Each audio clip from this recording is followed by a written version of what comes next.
Estimadas y estimados participantes en las jornadas Dona y Conocimiento, un cordial y afectuoso saludo. Antes de comenzar, me gustaría agradecer a los organizadores del evento y de manera muy particular a la doctora Rosabel Roig Vida por la oportunidad de compartir con todos ustedes el trabajo que he realizado.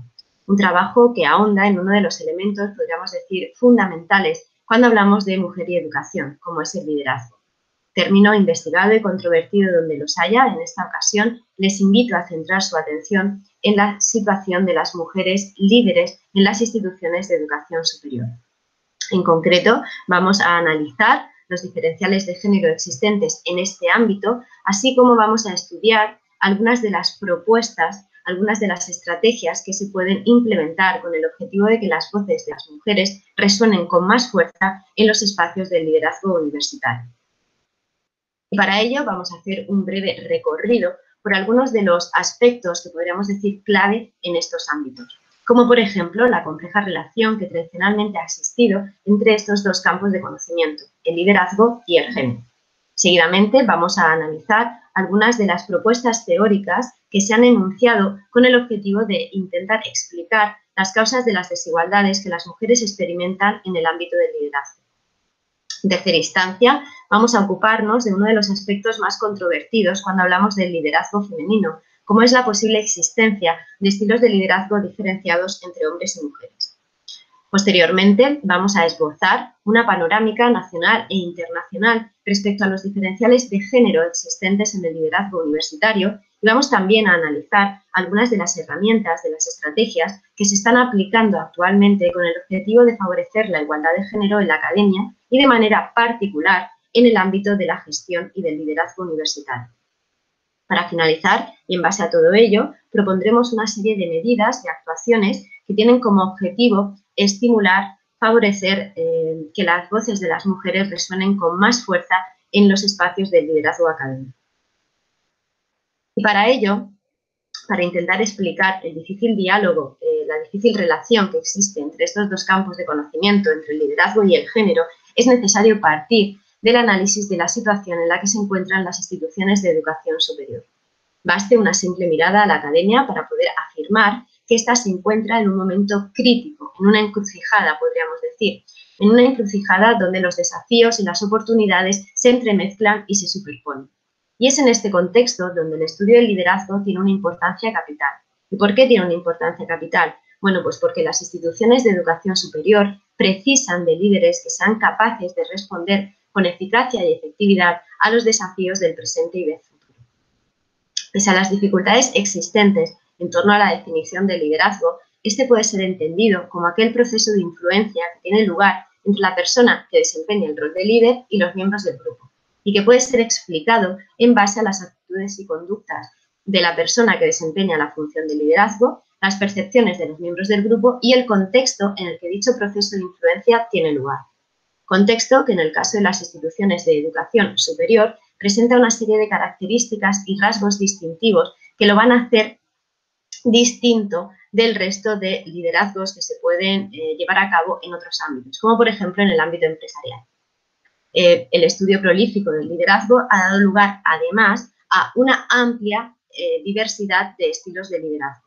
Por otra parte, hemos de reconocer que no será hasta la década de los años 70 cuando el estudio del género comienza a tener un peso, cierto reconocimiento en el ámbito de los estudios organizativos. Hasta ese momento, el género podríamos afirmar que estaba plenamente ignorado en el ámbito de la investigación organizacional.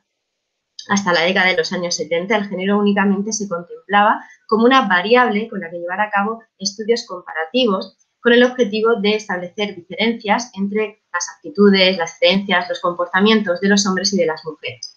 Por supuesto, siempre entendiendo a las mujeres como objetos subsidiarios.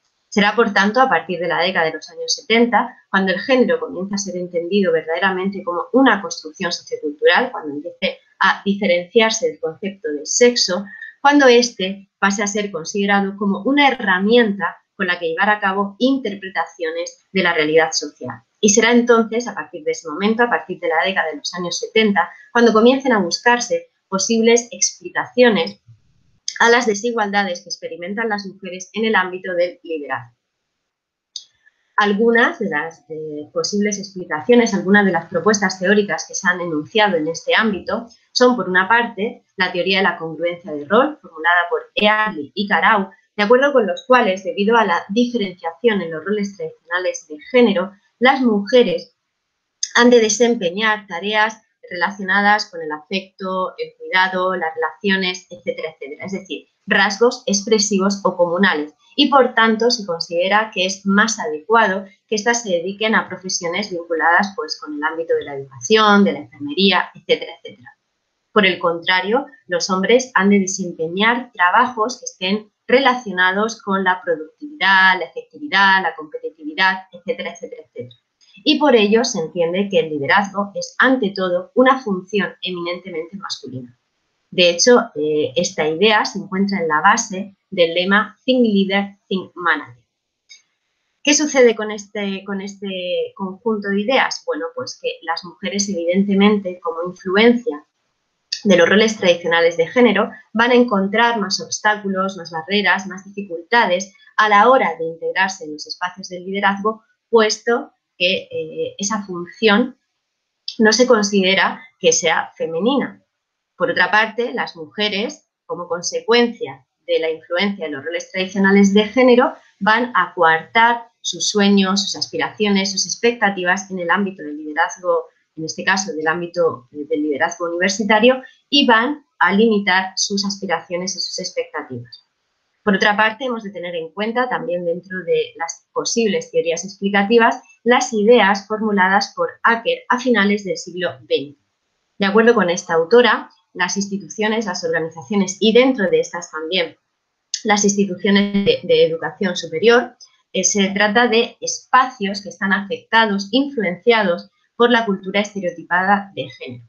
De hecho, esta cultura estereotipada de género en el ámbito de las instituciones se manifiesta a través de los valores, de los símbolos, de las prácticas, que de alguna forma están influenciados por la diferenciación entre lo masculino y lo femenino.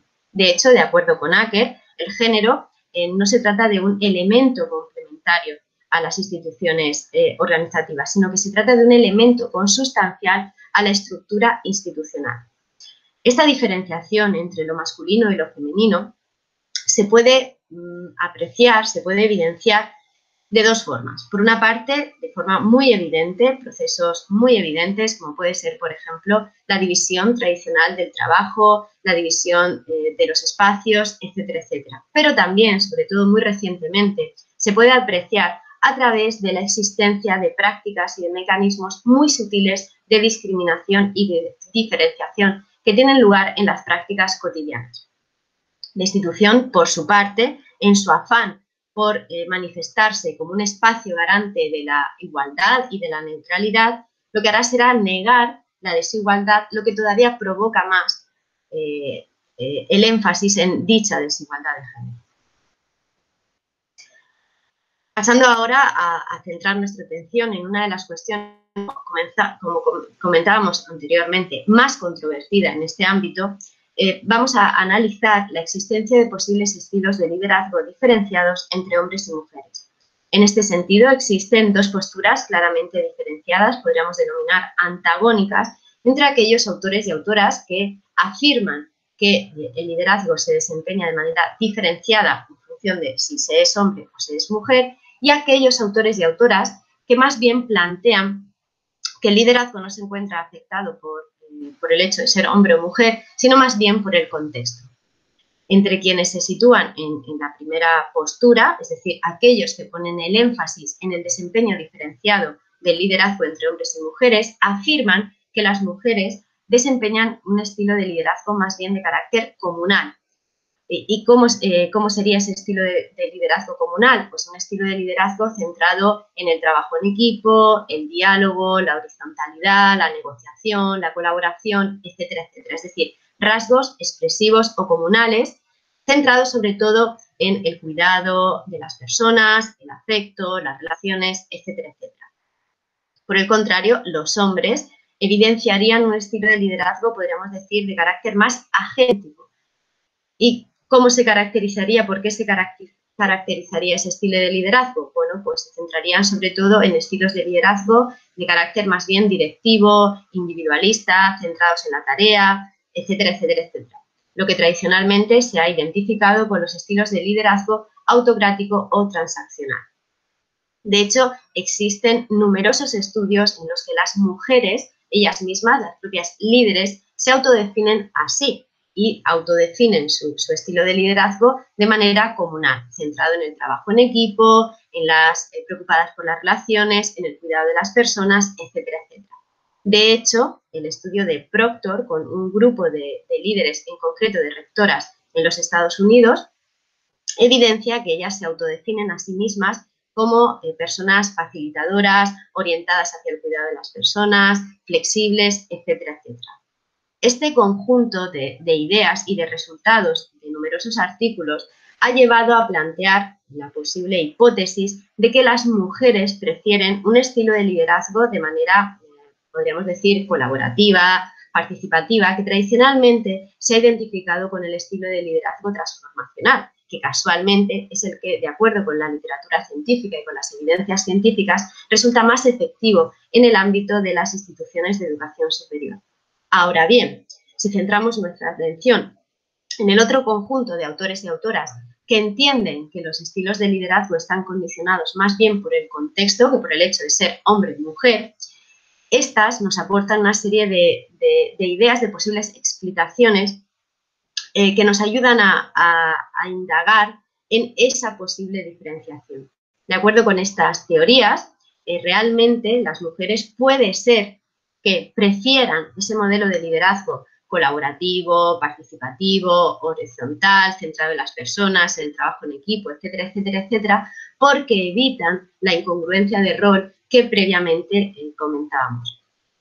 Qué duda cabe que en ello se encuentra totalmente influenciado por los roles tradicionales de género en los que las mujeres han sido socializadas. Por tanto, podríamos decir que no existe esa diferenciación a la hora de desempeñar el liderazgo, más allá de posibles diferencias, discrepancias mínimas que pueden estar condicionadas sobre todo por el contexto. Además, hemos de tener en cuenta que los hombres y las mujeres no son grupos homogéneos. Se trata de grupos diversos y, por tanto, hemos de tener en cuenta la variabilidad de estilos de liderazgo que pueden existir tanto dentro del grupo de las mujeres como del grupo de los hombres. Por tanto, se puede afirmar que aquellas competencias que están relacionadas con el liderazgo eficaz dependen más de factores contextuales, del contexto, del entorno, del espacio donde se desarrolla la función del liderazgo, que el hecho de ser hombre o mujer. Lo cierto es que existen numerosas investigaciones que vienen a evidenciar la escasez de mujeres en puestos de responsabilidad universitaria. De hecho, podríamos afirmar que se trata de un fenómeno a escala planetaria, que se produce en la mayoría de los países. Por ejemplo, de acuerdo con la Unión de Universidades de América Latina y el Caribe, en países como Puerto Rico, Guatemala u Honduras no existe ninguna universidad que esté liderada por una mujer. De hecho, de las 229 universidades que forman parte de dicha organización, de la Unión de Universidades de América Latina y el Caribe, solamente el 14,85% está liderado por una rectora.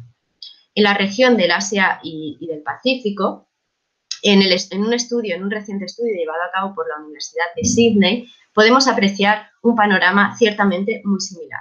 En ese caso, las mujeres únicamente ocupan el 24,41% de las direcciones de departamento, menos aún en el caso de los decanatos y, sobre todo, tienen una menor presencia en los puestos de máxima responsabilidad, como son los rectorados, donde únicamente representan el 20%. En el caso de Estados Unidos podemos apreciar un panorama ciertamente similar, ya que si bien es cierto que se ha producido un 200% del número de rectoras desde el año 1986 hasta el año 2016, lo cierto es que en la actualidad únicamente el 30% de las instituciones de educación superior está liderado por una mujer. De hecho, los hombres ocupan un elevado porcentaje de puestos de alta responsabilidad frente a las mujeres, que solamente representan el 28,4%. En el caso de la Unión Europea, las cifras son muy semejantes, Por ejemplo, ellas únicamente suponen el 27% de los órganos de gobierno.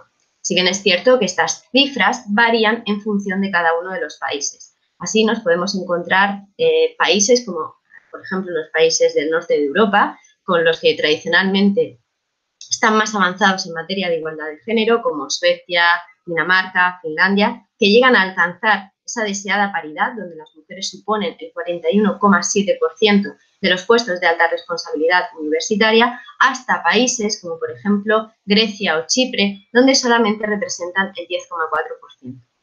En el caso de nuestro país, las cifras son muy similares. De hecho, de acuerdo con el Ministerio de Ciencia, Innovación y Universidades, solamente se logra la paridad en el 27% de los consejos de gobierno.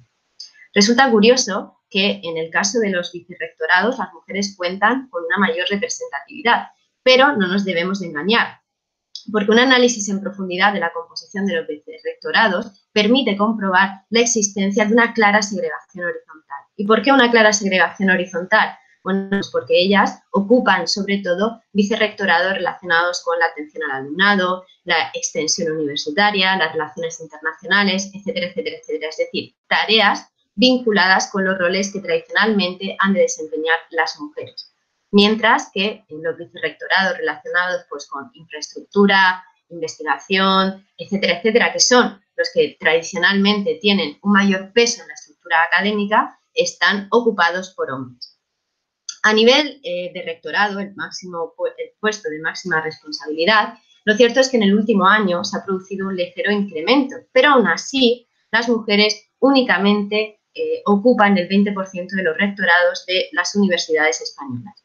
De manera más concreta, en el ámbito de las universidades que forman parte de las Sarsa Vives, de las 22 universidades que forman parte de esta red, solo 4 de las 22 universidades está liderada por una mujer, es decir, 3 hombres por cada mujer rectora existen en las universidades integrantes de las Sarsa Vives, y una situación manifiestamente similar podemos apreciar en el resto de cargos, de puestos de la estructura académica.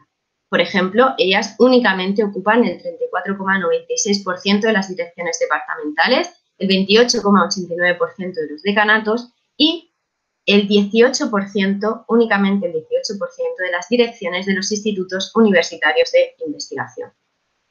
Ante esta situación, ¿cuáles son las herramientas que se están empleando más profusamente para favorecer la igualdad de género en la academia y, de manera particular, la igualdad de género en el liderazgo universitario?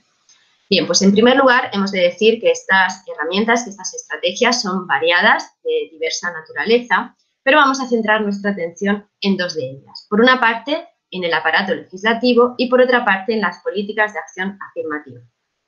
En cuanto al aparato legislativo, hemos de tener en cuenta la existencia de múltiples y diversas normas, tanto a nivel internacional como estatal y autonómico. Para ello hemos de considerar, sobre todo, las declaraciones internacionales que abarcan pues, desde la Declaración misma de los Derechos del Ser Humano, la CEDAW, la Declaración de Pekín, etcétera, etcétera, etcétera. Pero también la normativa estatal en materia de igualdad, con la Ley de Igualdad de Género, la Ley contra la Violencia de Género, la Ley Orgánica 4/2007 en el ámbito universitario y, más recientemente, el Real Decreto 1401/2018, con el que se crea el Observatorio de Mujeres, Ciencia e Innovación, y el Real Decreto 938/2020, con el que se intenta regular la estructura y el funcionamiento de dicho órgano. Además, también existe un amplio y nutrido conjunto de leyes, de normas en el ámbito de la Comunidad Valenciana. Pero ante este nutrido aparato legislativo, lo que nos deberíamos de plantear es, ¿realmente estas leyes son eficaces en la práctica? Es decir, ¿existe una eficacia real? Bueno, pues existen estudios que evidencian que realmente este aparato legislativo no se llega a ver de manera real, eficiente. ¿Por qué? Pues porque la mayoría de las leyes carecen, en este caso, de una dotación presupuestaria suficiente como para poder poner en marcha las normas, las acciones que establecen, y porque además existe, en la mayoría de los casos, la ausencia de infracciones y de sanciones ante la vulneración de la norma. Ante esta situación, ¿qué sucede? Bueno, pues sucede que, como afirmábamos con anterioridad, no existe una eficacia real de todo ese nutrido aparato legislativo. Por otra parte, nos encontramos con las políticas de acción afirmativa, que podríamos definir como aquel conjunto de medidas que tienen como objetivo reducir, erradicar, eliminar la discriminación y aumentar la presencia de grupos históricamente discriminados, como por ejemplo las mujeres. Entre las políticas de acción afirmativa que se utilizan más frecuentemente en el ámbito del liderazgo universitario, nos encontramos con el principio de proporción equilibrada o el sistema de cuotas, que es como se le conoce popularmente. Este consiste en que debe de haber un porcentaje mínimo de representación de cada uno de los sexos en los puestos de toma de decisiones. Estaríamos hablando del principio de paridad del 40-60%. ¿Qué sucede ante esta norma? Bueno, pues sucede que presenta un marcado carácter controvertido, como consecuencia sobre todo de la ideología meritocrática y neoliberal, de acuerdo con la cual el acceso de las personas a los puestos de liderazgo, de responsabilidad, se produce en función de los méritos. Como consecuencia de esta ideología, de este ideario, las cuotas generan críticas incluso entre las propias beneficiarias, entre las propias mujeres, que no se sienten cómodas porque en cierta manera sienten que están ocupando un puesto que únicamente les viene dado por su condición de mujer, lo que evidentemente genera cierto malestar en su entorno e incluso en ellas mismas. Ciertas críticas ante el uso de las cuotas, del uso de las políticas de acción afirmativa. Por tanto, ante esta situación, ¿qué es lo que podemos hacer?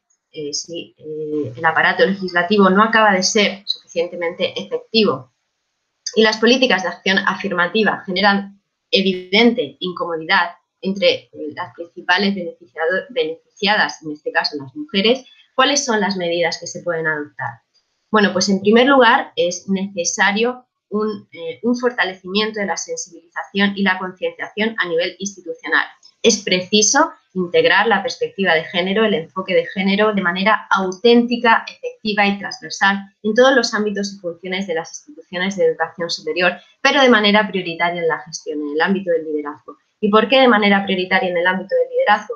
Bueno, pues en primer lugar, porque es en el liderazgo universitario, donde los diferenciales de género se evidencian de manera más manifiesta, es decir, donde se producen más desigualdades entre los hombres y las mujeres, y porque además las autoridades, los líderes, las personas responsables de las instituciones de educación superior han de alguna manera hacer un esfuerzo extra con el objetivo de reducir las desigualdades y los diferenciales de género entre los hombres y las mujeres. Es preciso que todos los miembros de la comunidad universitaria sean capaces de tomar conciencia de los diferenciales de género que existen en todos los ámbitos, en el ámbito de la docencia, de la investigación, de la gestión, para que sean conscientes de las desigualdades que experimentan las mujeres. Además, es preciso que en esa toma de conciencia se visibilicen, se pongan de manifiesto las nuevas formas de dominación patriarcal que están produciéndose actualmente, de carácter mucho más sutil y velado,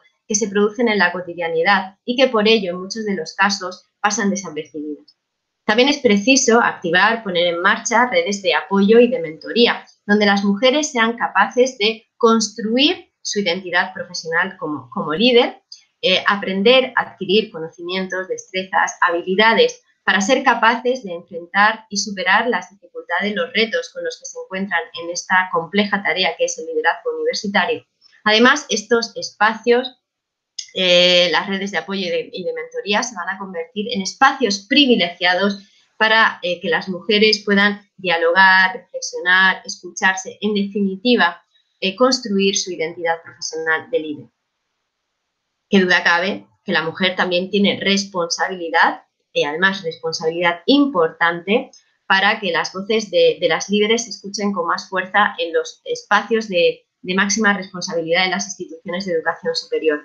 ¿Y para ello qué ha de hacer? Pues para ello es fundamental que sea capaz de liberarse de las creencias estereotipadas, de aquellas barreras internas con las que se autolimita y frena su avance profesional. Es decir, es necesario que deconstruya las barreras internas, las creencias estereotipadas en las que han sido socializadas. Para ello, las mujeres han de ser capaces de entender la carrera profesional de una manera diferente. Además, han de tomar conciencia de esas creencias estereotipadas y de los roles de género en los que han sido tradicionalmente socializadas. La inseguridad, la preocupación por ser capaces de compatibilizar el rol maternal con su carrera profesional, etcétera, etcétera, etcétera. Es necesario que las mujeres sean capaces de identificar esas creencias estereotipadas, esas barreras internas con las que en numerosas ocasiones se frenan, se autolimitan y sean capaces de liberarse de ellas. ¿Y qué más? Pues además han de ser capaces de aceptar sus aspiraciones, de reconocer la ambición de manera positiva, de gestionar sus inseguridades y de tomar conciencia de sus auténticas y verdaderas competencias para el liderazgo, es decir, que sean capaces de valorar sus potencialidades. En última instancia, igual que las mujeres han de ser capaces de dar un paso adelante y de construir las barreras internas, también la institución es preciso que haga una apuesta decidida por la corresponsabilidad. Para ello, ha de fortalecer las políticas en materia de corresponsabilidad, sobre todo estimulando el disfrute entre los hombres. De esta manera, con este conjunto de medidas, entendemos que esa difícil relación entre estos dos campos de conocimiento, entre el liderazgo y el género, de alguna forma va a ser mucho más sencilla y ese camino entre el liderazgo y el género va a poder ser recorrido de manera mucho más sencilla por las mujeres en las instituciones de educación superior.